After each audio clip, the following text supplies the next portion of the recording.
In recent past general elections, I think there have been certain narratives that have come about and are shaping up, and I'm keen to know some of your thoughts on these statements. The first is we want PAP to govern, but we need opposition voices in parliament for check and balance. I want a system of checks and balances in Singapore. I think that's necessary. And the reality is the opposition in Singapore is here to stay. Already in Parliament nowadays, we have very long debates going well into the night, late hours of the night, discussing and debating major issues. And outside of Parliament, Singaporeans are free to express their views, sometimes very robustly too. So, in fact, we have in Singapore a system of democracy based on consent and mandate. And ultimately, the biggest check is Singaporeans themselves. Yes. Singaporeans will decide who governs the country. That's why I don't assume just because the PAP has been in power for so long that we will automatically win the next election.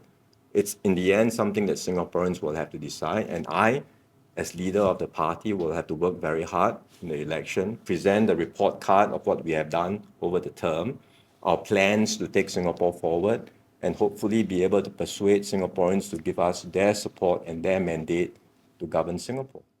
The PAP government has lost touch with the worries of the common man.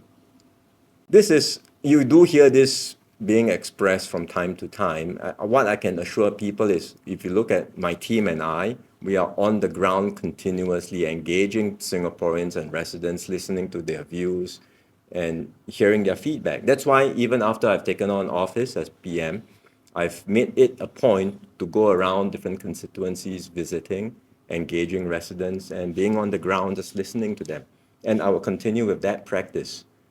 The reality is that it's very hard to be an incumbent party. Yeah. Right? In politics, being an incumbent is always difficult. And if you look at elections last year was the year of elections, incumbents everywhere took a beating. And some even lost the right to govern. UK, US, yes. Yeah. Because one of the reasons was inflation, cost of living. Inflation, cost of living is not usually the fault of the incumbent party. It's every country is facing high inflation. But because cost of living pressures, people feel the difficulties, they are unhappy. And what happens in an election? The incumbent party suffers. This is politics. So this is the reality in Singapore. The PAP has been incumbent for a long time, 65 years, since 1959 when we attained self-government.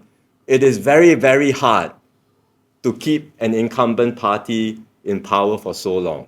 And that means I have to work even harder to engage Singaporeans, to persuade them and to hopefully get support and trust from Singaporeans at the elections. It's just sad, no? Because you could easily be in the private sector, a CEO of a massive MNC, living the life, but then here you are as Prime Minister, doing you could do an amazing job, but every 5 years you still need to go, guys, vote for me. I think that's necessary. That keeps us in check, and that's what democracy is about.